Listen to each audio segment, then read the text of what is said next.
안녕하세요. 반갑습니다. 파란 잠옷입니다.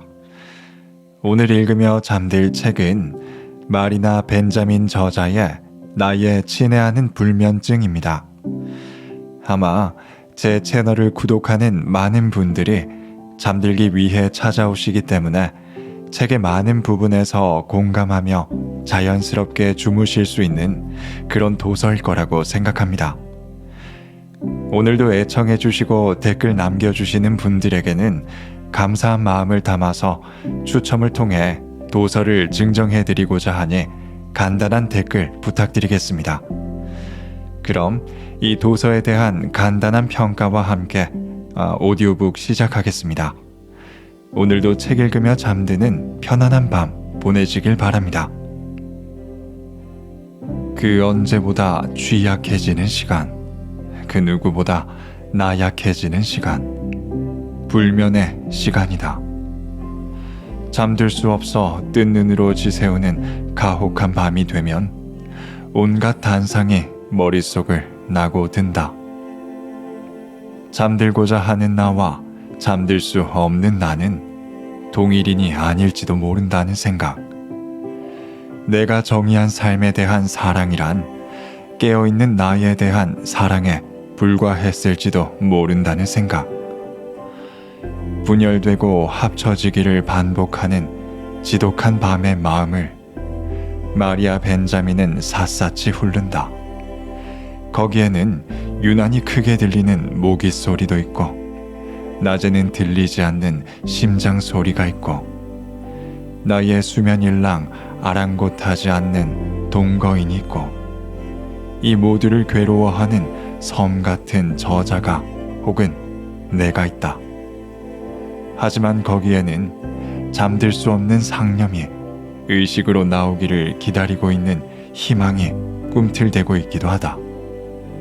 양쪽 모두를 바라보며 밤을 지새우는 것이 저자만은 아니리라. 작가 김겨울. 불면증 환자의 생각 열차를 따라 전개되는 이 책은 결코 논리적이거나 철저하지 않다.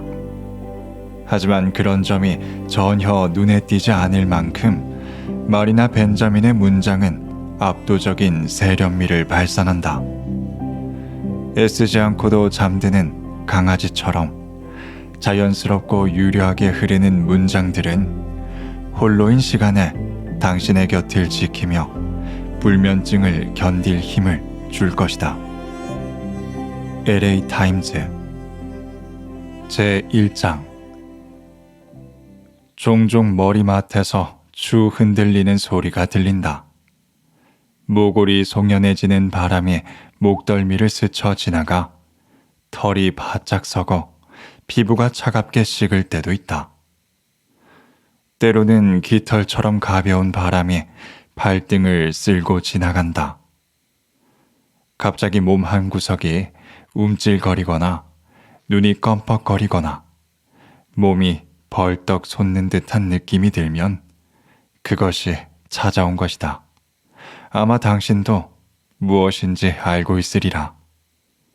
만약 무언가를 정의할 때 그 대상이 우리에게서 앗아간 것만 보고 규정하려 한다면 빼앗겼던 것을 되찾았을 때는 그 대상의 본질을 무엇으로 파악할 수 있을까? 또한 그 대상이 우리에게 조금이라도 득이 될지 아닐지 어떻게 판단할 수 있을까? 불면증을 정의하려다 보면 이런 난관에 봉착하게 된다. 뜬 눈으로 보내는 밤, 세상은 다른 모습을 보여준다. 밤의 세상은 더 좁고 고요하며 나는 그 세계 속에서 보이는 어둠의 결에 조금씩 집중하기 시작한다. 깊은 밤하늘에 드리운 먹구름처럼 부드럽게 내려앉은 어둠은 점점 짙어지며 감각을 마비시킨다. 습기로 가득한 공기에서는 짙은 녹색 팅크 냄새가 풍긴다. 그리고 부드럽게 다가오며 새벽을 알리는 반영은 빛의 흔적이라기보다는 인지의 모서리가 희미해지는 광경에 더 가깝다. 마치 거만이가 초점이 맞지 않는 안경을 씌워주며 앞에 보이는 흐릿한 물체가 무엇인지 물어볼 때처럼. 불면의 시간을 보내며 나는 아직 어둠이란 것이 베일에 가려져 있어 제대로 분류되지 못했으며, 만일 이를 연구해 본다면 밤이라는 대상을 더 잘 이해할 수 있으리라는 결론에 다다랐다. 불면의 삶 속에서 나는 그곳에 있지도 없지도 않은 망령이 되어 무거운 발을 끌고 이방 저방을 무기력하게 돌아다닌다. 1시간 정도는 책을 읽기도 하고 차를 마시기도 하며 개와 함께 소파에 앉아 있곤 한다. 우리는 소처럼 큰 눈망울로 서로를 바라보는데, 나를 응시하다 이내 잠이 드는 개의 동물적인 능력은 감탄스러울 뿐이다. 개는 내 곁에서 몸을 웅크리고 누워 금세 골아떨어진다. 그리고 백파이프처럼 사지를 늘어뜨린 채 조그맣고 따스한 몸을 들썩인다. 내가 조금이라도 움찔거리면 바로 잠에서 깨면서도 딱히 놀라는 눈치는 아니다. 그저 고개를 들어 촉촉하게 젖은 갈색 눈동자로 나를 바라보며 무슨 일이 일어난 것은 아닌지 궁금해할 뿐이다. 이런 밤이면 나는 다음날 아침에 간밤의 일을 기억할 수 있도록 여기저기 증거를 늘어놓는다. 마치 파티에서 돌아온 뒤에 아무렇게나 내팽개친 구두처럼. 커피 테이블에는 독서용 안경이 뒤집혀 있고 의자에는 일담한 책이 엎어져 있으며 주방 카운터에는 음식 부스러기가 떨어져 있다. 나는 피곤해 축 늘어진 채로 탁한 빛이 드리워진 거실 가운데에 서서 나이트 가운을 추스른다. 전날 밤 있었던 일을 재구성해 보려고 단서들을 끼워 맞춰보지만 아무래도 오리무중이다. 아침 집안 풍경이 범죄 현장처럼 보이기 시작한다. 이 미장센에서 빠진 게 있다면 바닥에 있어야 할 시체 표시선이다. 자야 할 시간에 잠을 이룰 수 없었던 그 시체는 사라지고 없다. 모든 것이 붕 뜬 듯한 기분에 마음이 초조해지고 머리가 어지러워 화들짝 깨는, 달빛이 눈부시게 비치는 끔찍한 밤도 있다. 진을 빼는 광기에 휩싸인 채 나는 삐걱거리는 계단을 내려와 컴퓨터를 켜고 스크롤을 움직여 아직 해가 밝은 타국에서 날아온 비보드를 찾아본다. 폭파 사건, 충돌, 홍수와 화재, 테러 공격, 참담하고도 일상적인 재난들. 나는 감정이 격해져 바보 같은 뉴스를 욕한다. 여전히 밤의 소나귀에서 벗어나지 못한 기분이 든다. 하지만 곧 우리라는 아름다운 존재의 미스터리를 풀어줄 열쇠는 가장 추한 곳에 숨어 있을지도 모른다고 믿으며 밤새 기사를 훑는다. 내게 통찰력을 줄 이 밤의 국경을 넘어 아침에 가닿을 수 있도록 도와줄 소중한 단서를 찾기 위해. 딸아이가 훌라후프를 돌리던 장면, 어느 밴드가 노래하고 있는 장면, 버림받을 것 같다는 불길한 예감에 휩싸이면서 나는 사랑받을 자격이 없는 존재인가 의구심을 품던 순간 같은 기억들이 불현듯 두서없이 스쳐 지나간다. 이런 기억의 회전목마 속에 과연 숨은 가치가 있다는 것인가? 불면증, 명사, 습관성 불면 또는 잠을 이루지 못하는 상태. 불면증이란 단어는 수면의 부재를 뜻하는 라틴어 인썸니스에서 유래했다. 고대 그리스 시대 불면에 시달리던 사람들은 당시 해몽가였던 달디스의 아르테미도로스에게 고통을 호소했다. 2세기의 아르테미도로스는 저서 꿈의 열쇠에서 꿈을 두 가지로 분류했다. 하나는 삶의 경험이나 개인의 욕망이라는 원료가 기호의 형태로 나타나는 소멸성 꿈이고, 다른 하나는 신이 우리에게 내려주는 예지몽이다. 그리스인은 불면 상태에 다른 이름을 붙였다. 바로 아그립노틱이다. 아그립노틱은 각성 상태를 뜻하는 아그루포스와 잠을 뜻하는 힘노스의 합성어이다.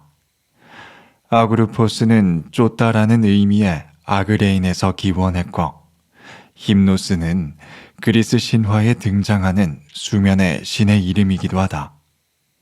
그렇다면 불면증은 단순히 잠을 이루지 못하는 상태가 아니라 부재하는 무언가를 쫓는 추적의 문제가 된다.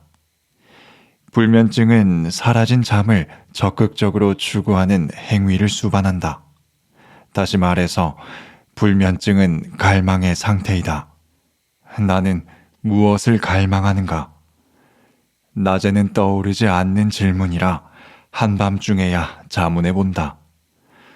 마음이 어지러운 밤이면 이 갈망은 너무나 깊고 강력하게, 그리고 노골적으로 제 모습을 드러내면서 온 세상을 집어삼킬 것만 같다. 갈망의 정체를 제대로 이해할 수 없어 이렇게 밖에는 표현할 수가 없다. 나는 블랙홀, 탐욕스러운 갈망으로 모든 물질을 집어삼키는 구멍이다. 잠을 이루지 못한다는 것은 욕망하는 일이자 욕망에 사로잡힌 자신을 발견하는 일이다. 나는 그리스 신들 가운데서도 가장 몽환적이며 선량한 힘노스가 내 몸 위로 붉은 양귀비를 흩뿌리길, 그리하여 의식 없이 달콤한 잠에 취하기를 바란다. 힘노스가 신이라는 걸 보면 잠이란 하늘로부터 내려오는 은총이다. 글자 그대로 신이 내려주는 선물이다. 욕망이란 결핍에서 비롯된 것이기에 잠을 이룰 수 없게 되면 잠과 사랑에 빠진다. 어쩌면 결핍의 정도에 따라 그에 돌아오는 사랑의 크기는 반비례 관계일지도 모른다. 나는 잠을 얼마나 사랑하는지 궁금하다. 그렇다면 잠도 나를 사랑해 줄까? 중세 이슬람 시인 루미는 이 관계가 상호적이라고 생각했던 것 같다. 시 천년의 은하수에서 루미는 모든 인간은 밤이면 어디에도 없는 사랑에게로 흘러간다 라고 적었다. 루미의 시를 읽으면 우리도 밤마다 컴퓨터 데이터처럼 침실의 벽 너머 어딘가로 유영하는 것 같아 안심이 된다. 마치 우리의 육신이 깰 수 없는 잠에 들면 우리의 아바타가 다른 이들의 아바타와 대열을 지어 날아올랐던 것처럼 그 어디에서도 사랑을 찾을 수 없다는 사실에 안심이 된다. 물론 속력을 높여 밤의 시간을 달리고 있을 때는 어디에도 없는 그곳이 딱히 사랑스럽게 느껴지지는 않는다.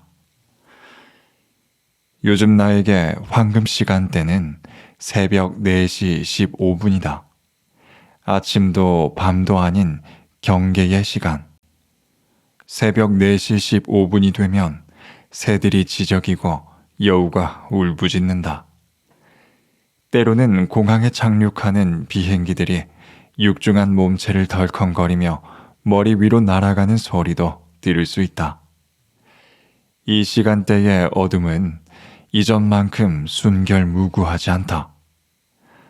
밤의 가장자리에는 작은 구멍들이 송송 뚫려 있다. 나는 침대에 누워 그물에 걸린 물고기처럼 몸을 뒤척인다. 어둠이 항복하고 퇴각하려는 모습에 점점 초조해진다. 나는 잠시도 한 자세를 유지할 수가 없어 모든 자세를 차례로 취해본다. 이완된 상태를 상상할 때 떠오르는 모든 자세를 구현하는 것이다. 널빤지처럼 곧게 누웠다가 태아처럼 웅크리기도 하고 하늘에서 떨어진 사람처럼 매트리스에 배를 대고 엎드리기도 한다. 어떤 밤에는 자기계발서 속에 생경한 레파토리를 샅샅이 훑어보기도 한다. 나는 요가 수행자처럼 갈비뼈 아래에 있는 차크라를 주먹으로 눌러내리며 깊고 느리게 숨을 쉬어본다. 조바심으로 맥박이 빨라지면 산이나 물가, 폭신한 양을 상상하며 초조한 마음을 가라앉히고 요동치는 맥박을 진정시키려고 노력한다. 그러면서 나는 무겁다. 나는 무겁다. 나는 무겁다. 라고 되낸다. 그렇게 잠을 쫓는데 너무 열중한 나머지 더 활동적인 상태가 된다. 매 순간 나는 곁에서 숙면하고 있는 존재를 의식한다. 이불을 덮어쓴 채 미동조차 없는 모습이 흡사 안반층이 켜켜이 포개져 하늘 높이 솟아오른 언덕 같기도 하다. 바위처럼 든든한 존재이자 곁에 머무르고 싶은 이 덩어리는 나의 맞은편 그림자처럼 누워있다. 나는 그가 움직일 기미를 보일까 어둠 속에서 안간힘을 쓰며 노려본다. 여기 잠든 이 형상을 쿨쿨이라 부르기로 하자. 쿨쿨이도 나만큼이나 곤죽이 되도록 지쳤다는 것을 알기에 절대 깨우고 싶지는 않다. 설사 내가 몸을 뒤척이다 쿨쿨이를 깨우기라도 한다면 쿨쿨이는 그르렁거리며 자세를 바꾼다. 쿨쿨이는 은신처에 숨어있다 무언가가 눈앞에 나타나면 묵직한 발을 뻗어 냅다 후려치는 커다란 고양이처럼 종종 잠결에 갑자기 팔을 휘두른다. 그의 주변에 형성된 수면의 장을 교란하기라도 했다가는 아마도 나만 화를 입을 것이다. 나와 쿨쿨이, 우리 둘은 지금까지 다양한 침대에서 동침했다. 비단처럼 부드러운 시트가 깔려있고 과하게 많은 베개가 놓인 호텔 침대.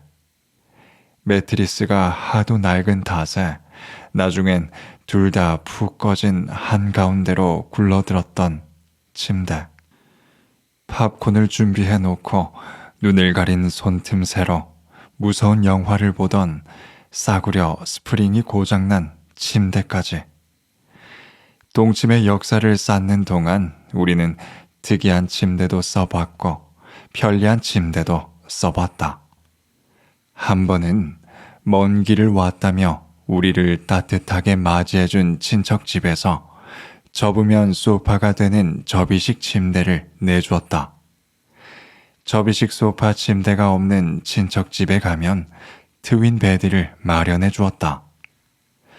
트윈 베드에서 잠드는 날에는 침대 사이에 생긴 공간에 쿨쿨이가 빠지는 덕분에 금욕의 밤을 보내야 했고 그 상황이 웃겨 밤새 기득거리기도 했다. 최신 매트리스를 구매했다가 후회한 적도 있었고 인터넷에서 발견하고 군침을 흘렸으나 메모리 폼으로 만들어진 탓에 너무 비싸 사지 못한 적도 있었다. 우리는 함께한 세월 동안 대륙을 넘나들며 기분 좋을 때나 나쁠 때나 셀 수 없을 정도로 많은 침대를 공유했고 밤이 오면 낮과는 대조되는 방식으로 우리만의 암호로 여전히 교감을 이어간다. 누군가와 침대를 함께 쓴다는 것은 몸짓과 공간이라는 언어로 대화를 나누는 것과 같다. 정말이지 쿨쿨이와 내가 나눈 몸의 대화도 반짝이던 때가 있었다. 연애 초기 이탈리아에서의 시간이 그러했다. 나는 6주 과정 문예 창작 펠로우십에 합격했고 우리는 여기에 휴가 날짜를 합쳐 밀라노와 베네치아가 있는 이탈리아 북부에서 플로렌스를 거쳐 로마까지 기차를 타고 여행했다. 쿨쿨이도 나도 이탈리아의 골든시티를 본 건 처음이었다. 우리는 매일 발이 아프도록 오래된 골목들을 헤매고 다녔고 장렬하는 태양 아래서 눈을 잔뜩 찌푸린 채 건축학적 걸작과 졸작을 관람했다. 작은 별 모양이나 돼지꼬리, 동전 지갑 모양의 한 낯선 이름의 파스타를 흡입하기도 했고 책에서 본 예술 작품을 찾겠다며 교회를 들락날락거리기도 했다. 관광을 마친 후엔 좁은 골목을 거슬러 올라 우리의 숙소로 돌아갔고 매일 낮잠을 잤다. 소화하기 힘들 정도로 많은 예술품과 아이스크림, 경이로움에 취했던 우리는 서로의 팔과 다리로 깍지를 낀 채 같은 박자에 숨을 내쉬며 이마를 맞대고 잠들었고 잠에서 깨면 몽롱한 관계를 했다. 그토록 반짝거리던 몸의 대화였건만 세월 앞에서는 장사가 없다. 누군가와 자는데 반드시 침대가 필요한 것은 아니다. 하지만 쿨쿨이와 처음 한 침대에 누웠던 날 나는 불면증을 앓고 있었다. 쿨쿨이에게 오늘 내가 운이 좋으면 잠을 잘 수 있을지도 모르니 당장 일어나 집으로 돌아가 라고 말하고 싶었지만 그 마음만은 꾹꾹 억눌렀다. 그렇게 말했다가 남자친구들과 헤어진 적이 있었기 때문이다. 물론 그 말 외에도 다른 이유가 있었겠지만 불면증은 여행처럼 자신이 뿌리 내렸던 곳과 이별하는 경험이다. 처음 뿌리를 내렸던 토양에서 뽑혀 나온 식물처럼 잠으로부터 멀어지고 남아있는 잠의 잔재가 떨어져 나갈 때까지 탈탈 털린다. 혼란의 뿌리가 말초신경처럼 외부로 드러난다. 잠이란 궁극적으로는 중력과 결부되어 발생하는 문제다. 잠은 당신을 대지로 끌어당겨 그곳에 눕히고 땅에 파묻는다. 잠든 시간 동안 당신은 다시 회복할 수 있도록 당신에게 휴식처와 자양분을 제공하는 터전과 재결합한다. 애리조나 대학교 통합의료센터의 심리학자 루빈 나이먼은 수면 보조 용품을 찾는 사람들은 주로 젤로 만든 안대나 무거운 담요를 사용한다고 말한다. 불면증에 수반되는 각성 상태를 상쇄하기 위해 안대나 이불로 자신을 꽁꽁 싸맨다는 것이다. 언젠가 10대인 딸이 잠들 수 없어 힘들어할 때 중력감을 느끼려고 자기 머리 위에 베개탑을 쌓는 것을 본 적이 있다. 나이먼이 말했다. 구름 위에 누운 듯이 푹신한 느낌은 중요하지 않다. 핵심은 바위처럼 묵직하고 단단하게 잠드는 것이라고 지적한다. 잠을 잘 자려면 몸이 단단히 고정되어야 한다. 이것은 시대를 초월한 교훈이다. 화단에 파묻힌 식물처럼 몸은 고정되어야 하고 시간의 강바닥으로 가라앉아야만 한다. 메리 올리버는 시 숲에서 잠이 들어에서 축축하게 이끼가 낀 숲에서 강바닥에 놓인 돌멩이처럼 깊이 잠들면 어머니의 품에 안길 때처럼 경이로운 대지의 포옹을 느낄 수 있었다라고 적었다. 그렇게 잠들 수 있는 사람이 있다면 힘노스조차 자랑스러워할 것이다. 단순히 잠에 취한 것이 아니라 완벽하게 의식을 잃은 숙면. 불면증에 사로잡히면 나는 슬픔을 가누지 못하는 사람이 된다. 웃음기라고는 찾아볼 수가 없다. 그저 몸을 뒤척이며 느끼는 육체적 불편함의 문제가 아니다. 그렇다고 그저 물 밖에 나온 물고기나 뿌리가 뽑힌 식물이 느낄 법한 존재론적인 불안감도 아닌 것이, 불면증은 감정뿐 아니라 온도의 문제가 되기도 한다. 내 몸 안의 열세포 발전기에서 솟아오르는 화기로 녹초가 되는 밤이면 피부는 따갑고 몸에서는 열파가 뿜어져 나와 침대 시트가 땀으로 축축하게 젖는다. 누가 불이라도 켠다면 나는 땀에 젖어 번들거리고 있을 것이다. 머리부터 발끝까지 온몸에 랩을 두른 듯이 번들거리고 경고등처럼 붉게 타오르고 있을 것이다. 고대 의사가 나를 봤다면 다혈질 환자로 진단했을 확률이 높다. 다혈질인 사람들은 기본적으로 열이 많고 건조하다는 특징이 있으며, 이 때문에 황담즙이라는 체액이 발생한다. 다혈질인 사람은 식욕도 왕성하다. 나 역시 그렇다.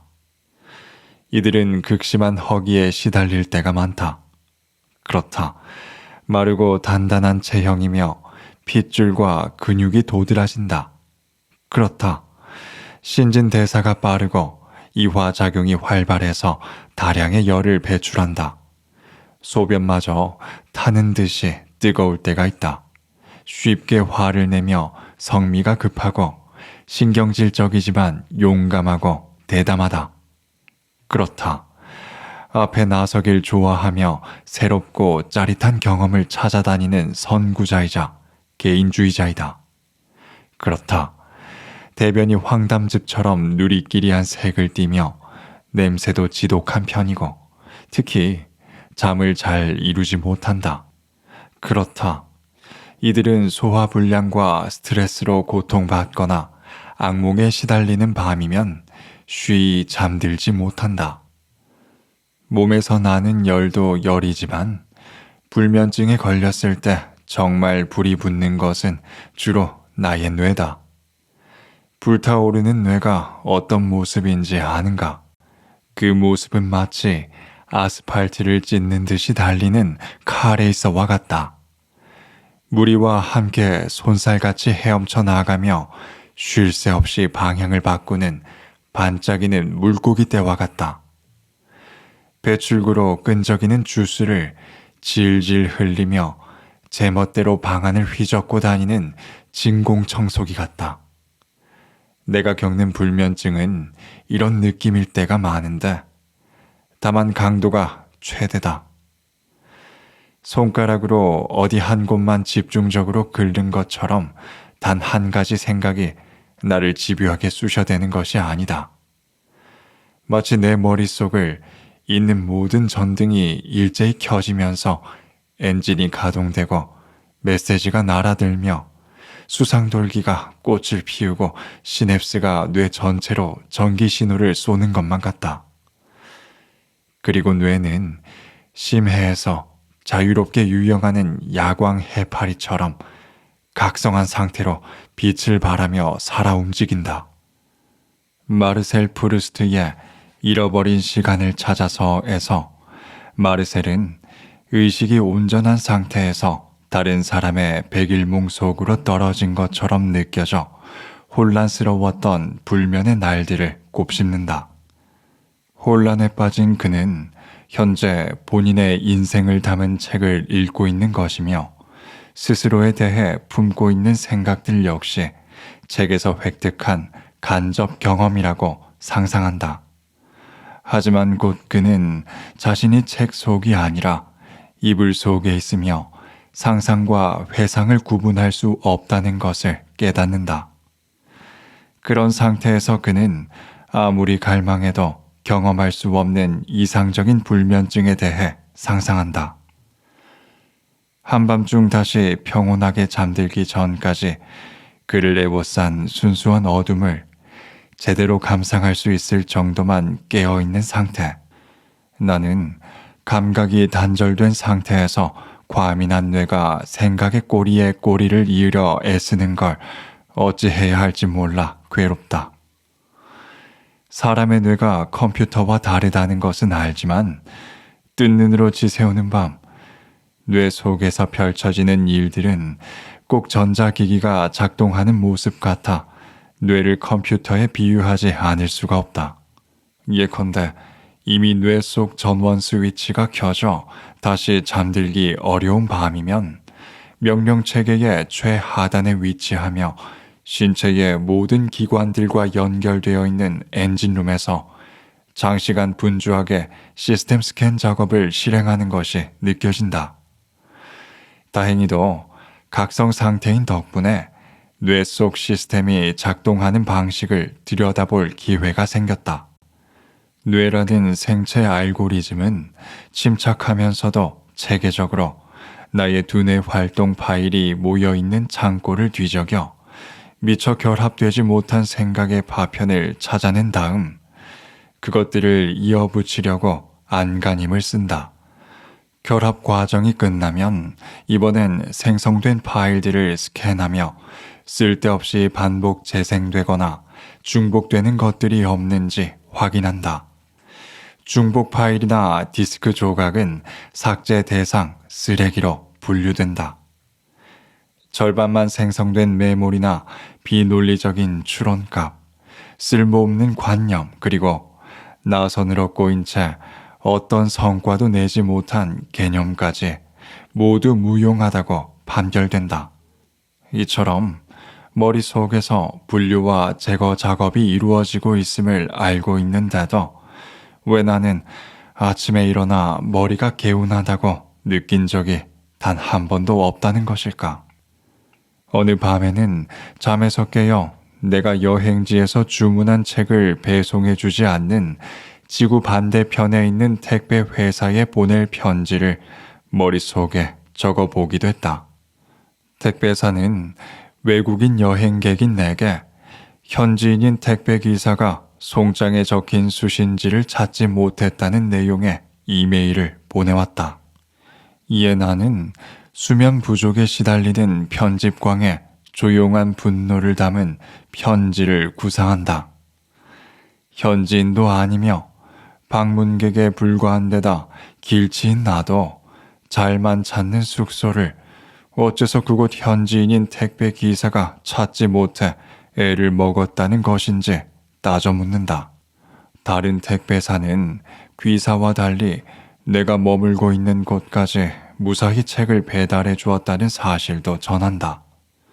당시 나는 출판인, 작가, 서점 직원들로 북적이는 숙소에 머물고 있었고 그들 모두 멀쩡하게 서적 배송 서비스를 이용하고 있었다는 사실. 숙소 복도에 하얀 택배 봉투가 쌓이면 도대체 내 책은 언제쯤 오려나 궁금해하며 매일 택배 더미를 뒤져보았다는 점도 통과한다. 항변이 확고해질수록 편지에 덧붙일 말이 계속 떠오른다. 내가 주문했던 책은 중고로 구하기도 어렵거니와 내 연구에 매우 중요한 자료였다는 점을 명확히 밝힌다.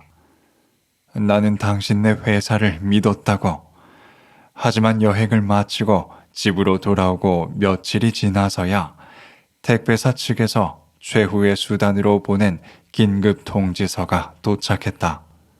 숙소에서 책이 도착하기만을 고대하며 뜬 눈으로 수많은 날을 보내는 동안 진작 택배사에 연락할 생각을 하지 못했다는 점은 무시해 주기를 바란다. 나중에 든 생각인데 한 가지 고민해 봐야 할 문제가 있다.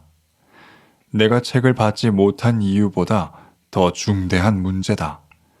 깨어있는 시간 동안 우리의 무의식이 무엇을 필요로 하는지 제대로 파악하지 못하면 어찌해야 하느냐는 것이다. 요즘 나는 귀마개로 새소리를 차단할 수 있는지 실험 중이지만 귀마개를 껴보니 새소리 너머에는 기이한 메아리가 울리고 침묵이 묵직하게 공간을 메우는 내면의 세계가 있었다. 내면의 음력에 귀를 기울이면 흉곽 안에서 심장이 둔탁하게 뛰는 소리를 들을 수도 있고, 가끔은 체액이 빠르게 흐르며 내는 거친 바람 소리나 달팽이관 안에서 공기가 회오리치는 소리도 들을 수 있다. 이 소리는 실제 한다기보다 우리의 오감이 어떤 착각을 일으키는 것인지도 모른다. 또는 우리 안의 공허를 어떤 것으로든 채우기 위해 고안된 방법일 수도 있다. 어떤 원리로 몸의 소리가 들려오는 것인지는 몰라도 이런 소리 덕분에 불면증 환자의 감각 세계를 엿볼 수 있다. 난청 유전자를 물려받은 데다 특히 낮의 소리를 잘 듣지 못해 애를 먹으면서도 막상 해가 지면 밤이 내는 소리에 공격당한다고 느끼니 이상한 일이다. 밤에는 새소리가 정신 사납게 울리는 핸드폰 소리처럼 들린다. 라디에이터 파이프는 어디가 막히기라도 한 듯이 캑캑거린다. 어디인지 감조차 잡히지 않는 곳에서 물줄기 흐리는 소리가 들려온다. 생쥐 또는 그보다 더 큰 무언가가 얇은 벽 사이에 집을 짓느라 발을 구르는 소리며 벽 긁는 소리도 들린다. 이렇게 소리에 대해 새롭게 배워나가는 과정이 생경하다. 앞으로 꾸준히 청력이 감퇴하면 언젠가 밤이 연주하는 오케스트라를 고대하며 기다리는 날도 오지 않을까 궁금하다.